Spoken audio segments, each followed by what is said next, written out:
안녕하세요. 반갑습니다. 오늘 참 행복한 날입니다. 하나님께서 저와 여러분의 가정에 준비하신 하나님의 은혜와 평강이 넘쳐나기를 예수님의 이름으로 축복합니다.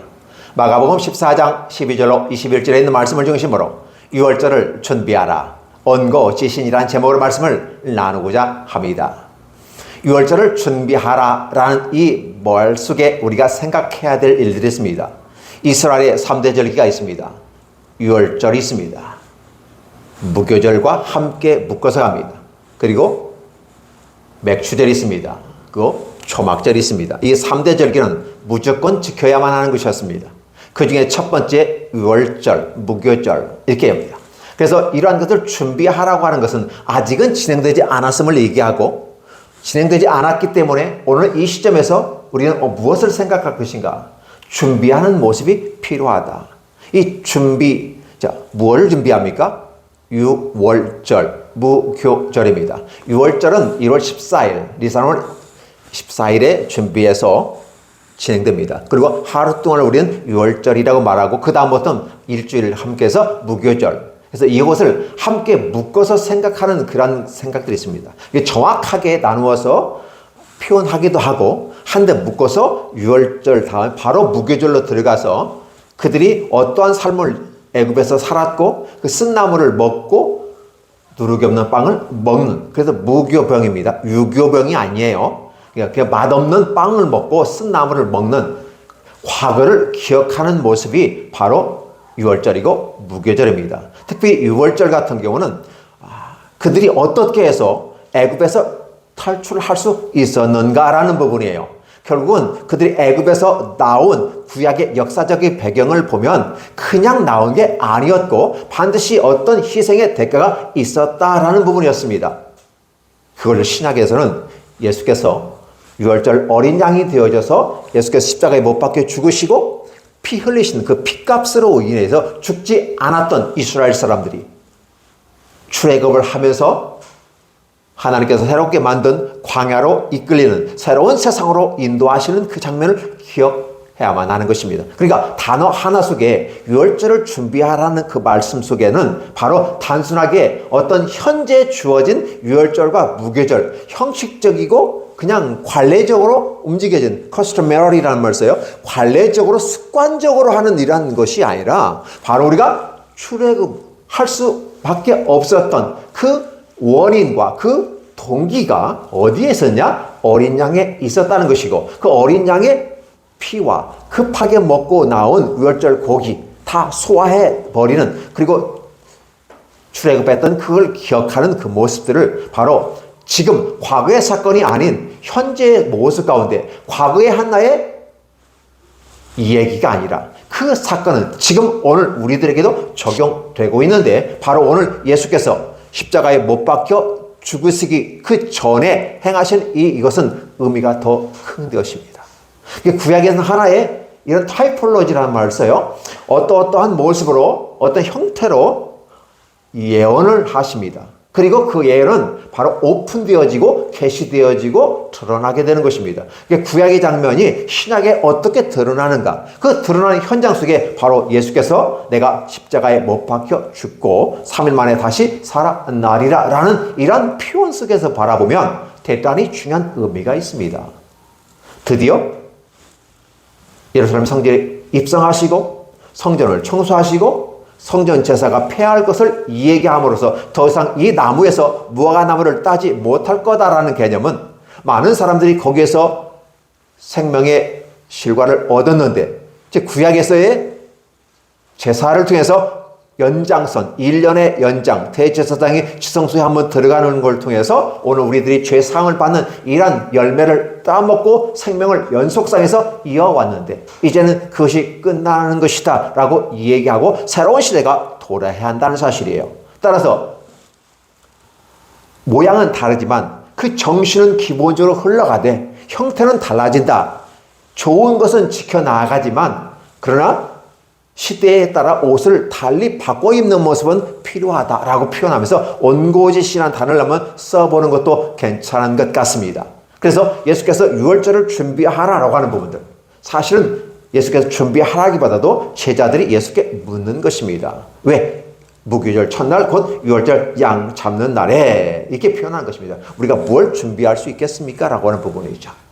예수님께서는 자신의 죽음을 얘기하는 것입니다. 그러면서도 현실적인 부분 속에서 관례적으로 들어왔던 그러한 것들은 기본적으로 지켜나가는 것. 그게 바로 좋은 전통, 아름다운 것은 지켜나가는 것입니다. 그리고 이제 새로운 시대에 새로운 옷의 문화에 맞추어 가는데 바로 그 모습을 만들어 가는데 구약의 하나님의 나라와 신약의 하나님의 나라가 차이가 있음을 얘기하고 결국은 궁극적인 부분 속에서 구약의 그림자로 오신 바로 메시아, 그분이 여기에 있고 그분이 곧 십자가에 못 박혀 죽으시고 3일 만에 부활할 거다라는 사실이죠. 이 시점에 가장 중요한 두 종류의 사람이 나타난다고 얘기했습니다. 한 종류는 예수님의 제자 중에 한 사람, 그리고 회개를 맡았던 가장 똑똑한 스마트한, 그렇죠. 그리고 어떻게 보면 미래가 보장이 되는 가롯 유다가 있었고 이름도 없는 한 여인이 또 있었습니다. 그걸 우리는 저번 주에 설교를 통해서 함께 접해보았습니다. 그리고 가롯 유다는 결국은 예수를 팔아 넘기려고 가서 돈을 받고 팔기로 약속하고 어떻게 하면 또 언제 넘겨줄 것인가를 찾았다는 사실입니다. 그런 제자가 어떻게 보면 암적 요소라고 표현해보는 것은 무리일까요? 가룟 유다가 예수님과 함께 모든 행사에 참여하며 진행되는 모든 것에 대해서 다 알고 있었고 이러한 것들을 대제사장과 장로와 율법사들에게 다 넘겨주기로 간첩의 역할을 하고 있었던 것입니다. 배신자, betrayed, 나를 배신할 사람이었던 것입니다. 그런데 또 그런 사람이 있는가 하면 제자라는 타이틀을 갖고도 그렇게 예수를 팔아버리고 스승을 팔아버리는 이런 자신의 야망과 욕망에 부합되지 않는 바로 메시아는 필요 없다라고 하면서 배척해버리는 이런 사람이 있는가 하면 또 그것과는 관계없이 이름 없는 한 여인이 자신이 결혼을 위해서 준비한 옥합 한 나드를 가지고 깨서 예수의 머리에 붓고 온 전신에 기름이 들어가고 발에까지 이르게 하는 자신의 머리털로 발을 씻었다는 다른 성경과 함께 섞어서 생각해보면 이건 대단히 놀라운 일이다. 그리고 그러한 거에 대해서 많은 사람들은 질타하는 과정 속에서 이 여인이 책망하지 말라. 괴롭게 하지 말라. 이 여인은 나의 장례를 준비한 것이다 라는 사실을 말씀을 드렸습니다. 그리고 아울러 복음이 전파되는 곳에 이 여인이 행한 일도 함께 전파되어야 한다고 말하면서 복음의 한 축에 들어가는 모습이었습니다. 그러니까 복음이라는 것은 주님을 중심으로 하는 것이 복음인데 그 복음을 중심으로 예수님을 중심으로 관련된 자신의 죽음과 부활과 연관되어져서 행하였던 이 여인의 일들은 전파되어야만 한다는 사실이었습니다. 결국은 무엇입니까? 복음의 핵심은 예수 그리스도께서 죽으시고 살아난다는 것이었고 그런데 그 누구도 예수님의 죽음에 대해서 달갑게 생각하지 않았어요. 제자들마저도 예수님이 죽는 것은 죽는다 치더라도 누가 그 나라의 좌우측을 맡고 한 자리씩 할 수 있고 누가 리더가 될 수 있겠습니까? 라고 하는 베드로는 어차피 수장이고 나이가 많으니까 어떤 수장이라고 세우고 그렇다면 그 다음 자리는 누가 차지할까요? 야고보 요한 같은 경우는 바로 왼쪽 오른쪽을 차지하겠다고 하고 다른 제자들은 그런 걸 보면서 지네들이 다 해먹고 있네? 라고 생각하면서 씩씩거리면서 우리는 뭔데? 우리도 우리의 지분도 있지 않겠소? 라고 하면서 서로 보이지 않는 알력과 심적 요동들이 있었습니다.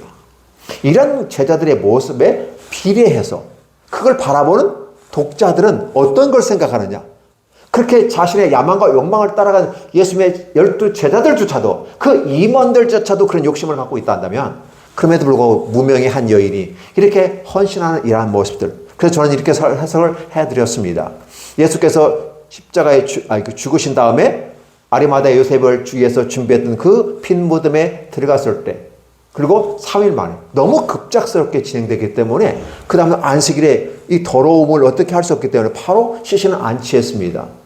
그 다음에 부활 후 첫날 가서 향품 같은 거 바르려고 갔다고 했습니다. 근데 예수님이 이미 부활했기 때문에 더 이상 의미가 없었죠.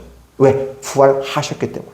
근데 과연 전례대로 말하면 예수님은 죽기 전에 바로 이 여인이 장례를 준비했다는 말을 하는 걸 보면서 예수님은 죽음으로 완벽히 끝나는 존재가 아니라 미리 이러한 향품을 바르는 사건이 있었다라고 하는 것입니다.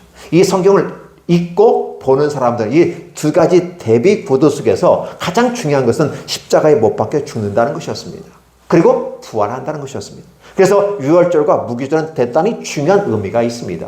그리고 작금의 이러한 모습 가운데 여러 가지 교회들의 분란이 일어나는 해석들이 있어요. 유월절을 지켜야 구원받는다고 주장하는, 그래서 유월절 아니면 구원받을 수 있는 길이 없다고 말하는 그러한 이상한 종파들도 있습니다.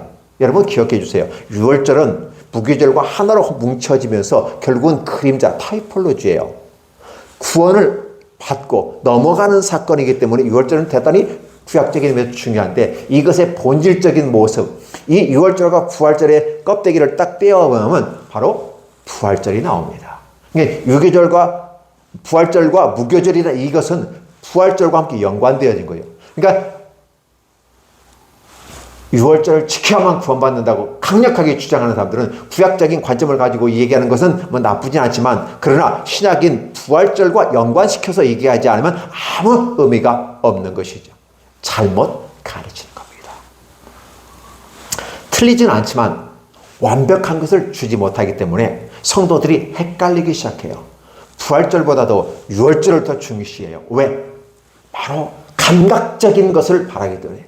양을 잡고 피를 흘리고 고기를 먹는 이 감각적인 행위를 통해서, 근데 그것이 뭐냐? 결국은 우리의 죄를 씻고 다시 씻을 써서 부활하신 승리의 한 결정체로서 이 부활절을 더 중요하게 여겨야 되는데 앞에서 시작했다가 머물러 버리는 거였어요. 그래서 우리는 그걸 이단이라고 표현한 겁니다. 시작은 같이 했는데 끝까지 가지 못하고 포기한 거였어요. 끝까지 가야 되는 것은 부활절까지 가야 되는 겁니다. 그래서 부활에 이른 승리하신 예수 그리스도를 바라보는 것이 대단히 중요하다라고 말씀을 드리고자 하는 것입니다. 그래서 유월절을 준비하라. 그리고 유월절 다음에 바로 무교절이 이어지기 때문에 그럼 이러한 모든 과정들은 바로 부활절과 연관되어졌다라는 부분을 얘기해 드리는 거죠. 그런데 지금 제가 얘기하는 것은 전체적인 부분 속에서 설명을 해드리는 것이지만 오늘 제가 여러분들에게 유월절을 준비하는 이 과정 속에서 어떤 모습을 보이느냐는 거예요. 예수께서 아무 계획이 없는 것처럼 느껴지지만 어떤 목사님들은 이렇게 해석을 합니다. 합리적인 해석일 수도 있어요. 이 땅에 사는 우리들의 입장에서 봤을 때 어떤 임원들이 어떤 행사를 진행하고 어떤 그 회를 운영해 나갈 땐 사전 계획과 점검이라는 게 있어요. 그래서 유월절과 무교절은 곧 다가오니까 예수님은 아마도 사전에 가서 이미 다 준비해 놓고 있고 어떠한 일에 몇 시에 가서 누구에 가서 뭐 만나서 이렇게 했으면 좋겠다. 사전 예약을 다 해놓은 거죠. 다 해놓은 것처럼 해석을 하는 것이 해석이 더 부드러운 것처럼 느껴집니다. 그런데 저는 이 장면에서 그렇게 예약제로서 예수께서 하신 게 아니라 어떠한 모습이다? 예수님은 하나님의 아들이심을 다시 한번 여기서 입증하는 모습을 보여줍니다. 예수께서 제자 중들을 보내시며 이르시되 성내로 들어가라. 그리하면 물 한 동이를 가지고 가는 사람을 만나리니 그를 따라가서. 여러분 기억해 주세요. 그냥 어느 집에, 어느 음식점에, 어느 요정집에, 어느 홀을 빌려서 예약을 하고 몇 시에 가서 그 카운터에 있는 사람에게 얘기하고 이렇게 예약이 됐으니까 알려주세요 라고 하면 더 합리적일 것입니다. 근데 문제는 뭐냐면 물동이 하나를 가지고 가는 사람을 만난다는 것이었어요. 이것은 동적인 의미가 큽니다. 많은 사람들이 이걸 놓치고 있는 것 같아요. 그래서 이 땅에 보고 느끼고 경험하는 이러한 예약제도의 입장에서 생각해보면 그냥 예약해놨어요. 미리. 언제? 몰라요. 누가? 예수님이. 왜? 예수님은 그 말씀을 해주시는 거니까. 두 제자를 보내면서 그렇게 얘기하는 것처럼 느껴져요. 이게 해석이 틀리지는 않지만 완벽하지는 않은 것 같아요.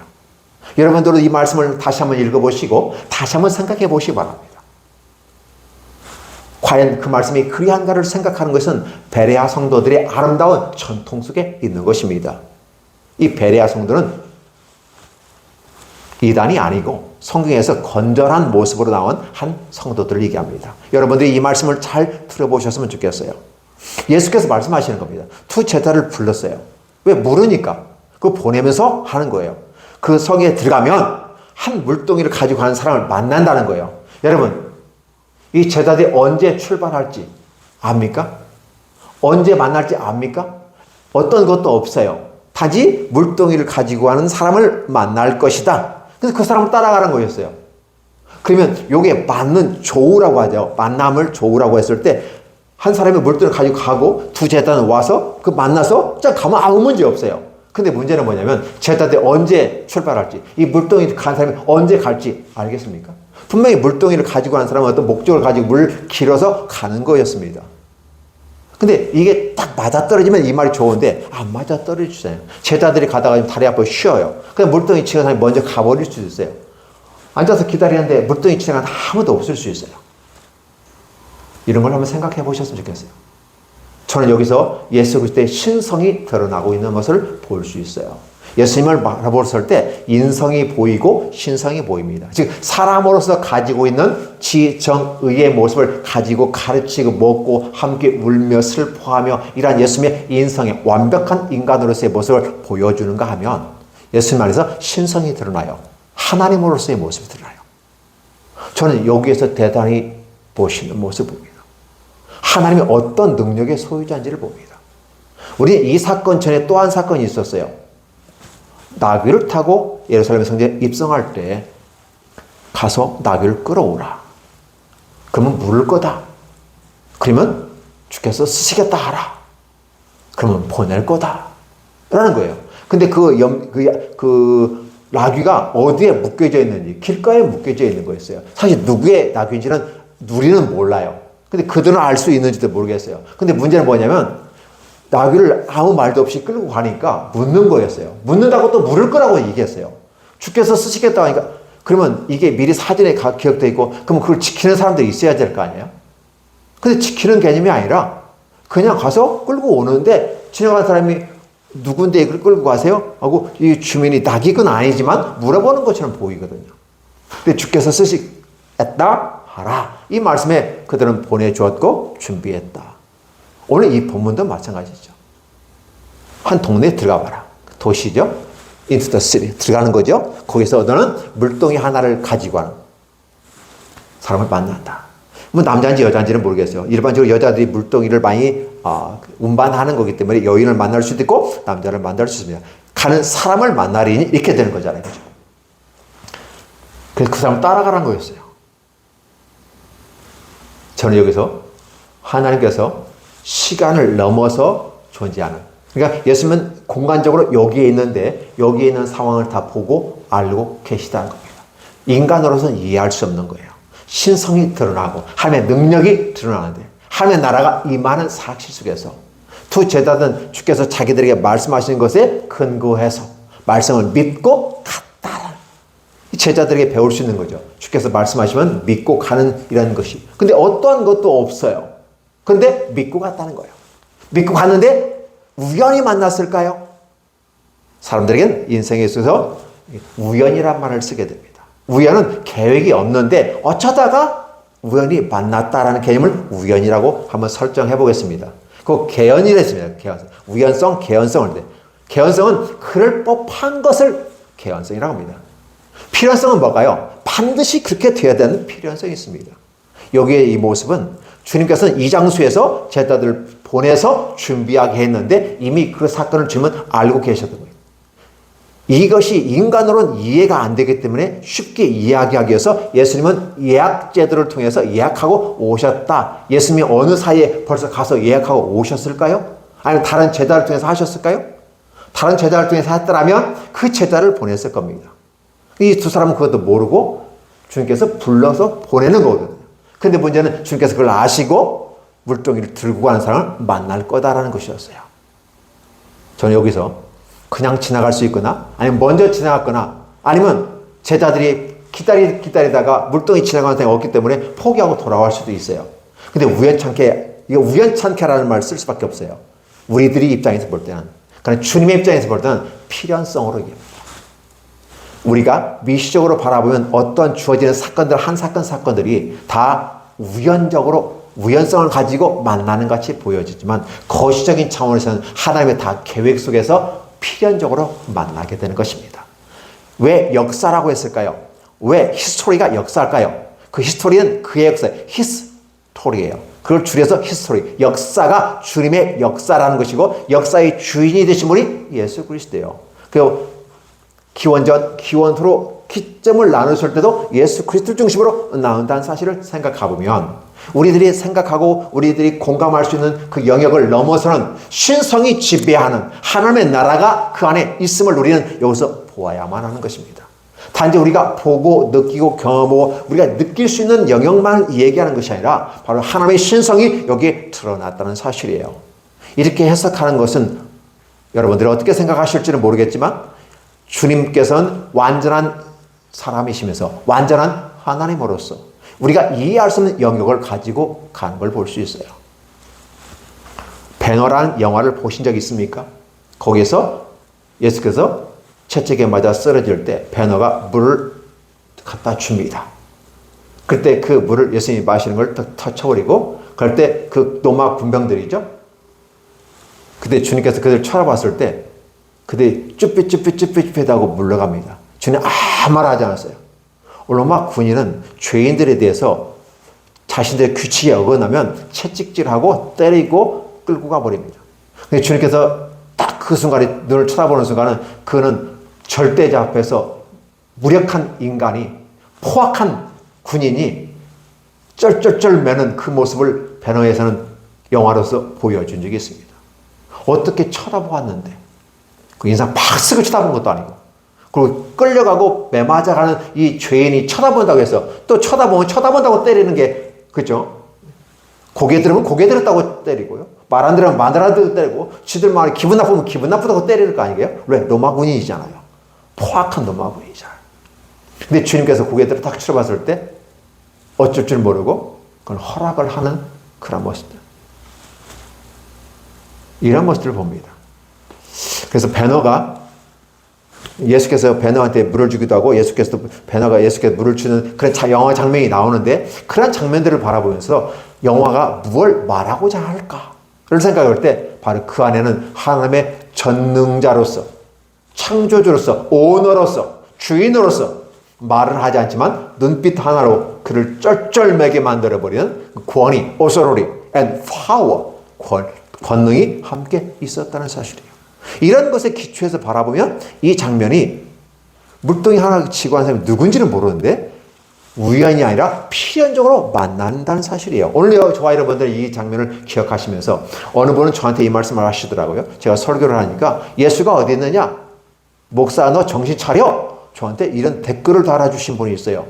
제가 그 말을 들으면요 힘이 납니다. 왜 힘이 나신지 아세요? 이런 사람이 있구나. 복음을 들어야 할 사람이 있구나. 다 믿는 것 같은데 믿지 않는 사람이 있구나. 아니 이 사실을 하나의 과거의 사건으로 치부하는 사람이 있구나. 골동품처럼 여기는 사람이 있구나. 이들에게 복음이 필요하구나. 예수가 어디 있냐고? 목사 너 정신 차려. 이런 말을 했어요. 그래서 그렇구나. 목사가 세상을 향해서 뭐라고 바랄까요? 저는 제 얘기를 해가지고 저한테 욕을 하면 제가 받아들일 수 있습니다. 근데 하나님의 나라 복음을 전파하고 설교를 하는 이 입장에서 이것을 방해하면 성령 회방자가 됩니다. 그래서 그 사람이 불쌍해 보이는 거예요. 그 사람이 불쌍해 보이는 거예요.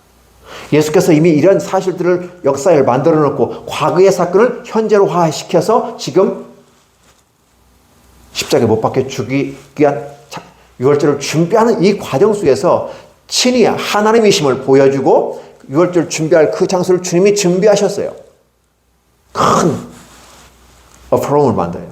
공간이 있는 그걸 만들고 왜? 함께 제자들과 함께 유월절을 잡수셔야 되니까. 그걸 기념을 해야 되고 진행을 해야 되니까. 넓은 홀을 얻어야만 하기 때문입니다.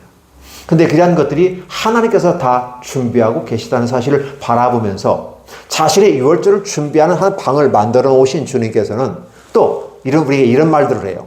내가 하나님의 나라 가서 그곳에 너희가 거할 처가 없으면 내가 준비하고 다시 내려와서 너희가 있을 곳을 만들겠다라는 이 말씀을 한번 연관시켜서 생각하시면 우리가 저 천국을 만약에 준비가 안 됐다면 이미라도 되어 있는 것이다 라고 얘기하고 있어요. 근데 준비되지 않았다고 너희가 생각한다면 내가 천국에 올라가야 될 이유, 죽고 부활해서 하나님 앞에 산 제사로서 드리기 위해서 하나님 앞에 존전에 가서 보고한 다음에 너희가 있을 곳을 준비하고 다시 내려올 것이다 라고 표현하시는 주님의 말씀을 연관시켜서 생각해 보시면 주님은 어프롬, 다락방, 큰 방, large room이에요.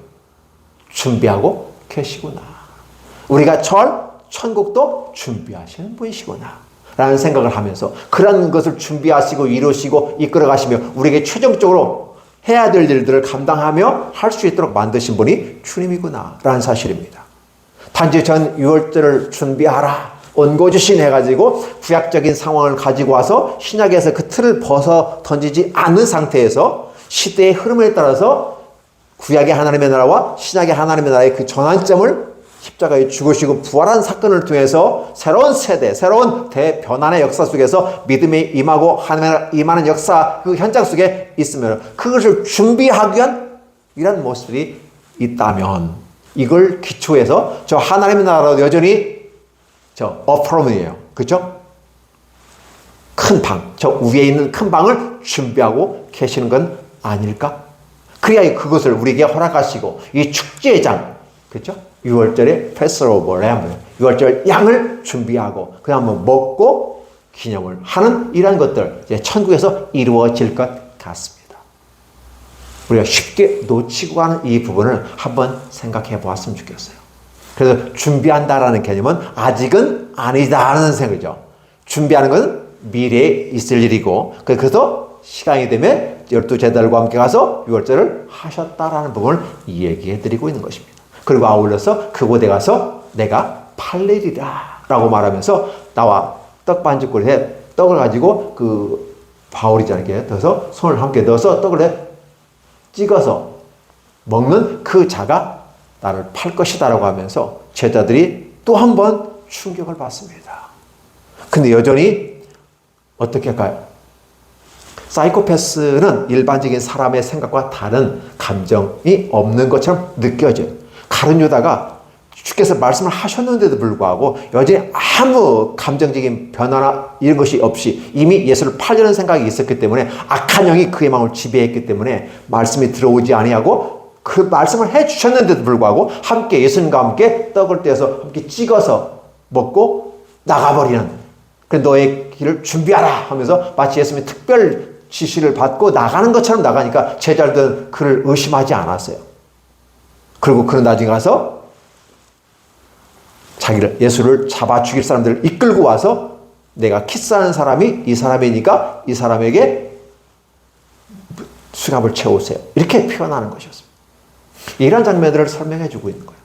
저는 오늘 6월절을 준비하는 이 과정 속에서 과연 6월절을 누가 준비하는 건가? 제자들이 준비한다? 제자들이 천국을 준비한다? 제자들이 천국을 인도한다? 아닙니다. 주님이 12제자들과 함께 6월절을 준비하고 그곳에 오셨다는 걸 보면 바로 주님께서 오늘 저와 여러분들, 이 말씀을 듣는 저와 여러분들, 우리 성도 여러분들 모두 다 하나님의 나라로 이끌어 가시고 그래서 6월절 준비가 있는 것처럼 부활의 축제의 장의 모습으로 함께 이끌어 가실 것을 보여주고 있다는 사실입니다.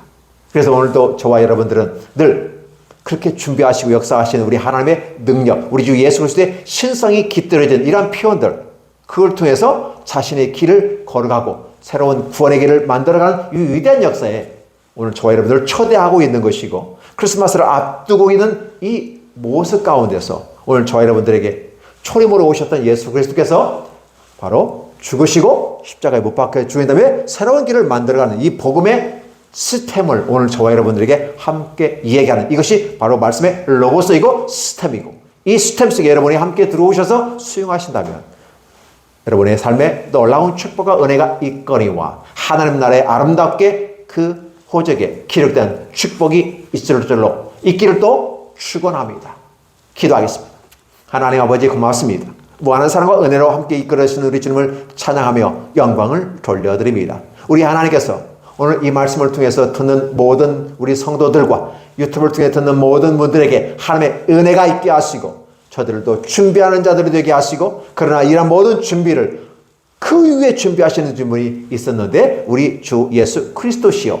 그분이 저 천국을 향해서 오늘 우리들에게 준비하기 위해서 열심히 일하고 계셨다는 사실을 우리가 잊지 않게 하여 주시옵소서.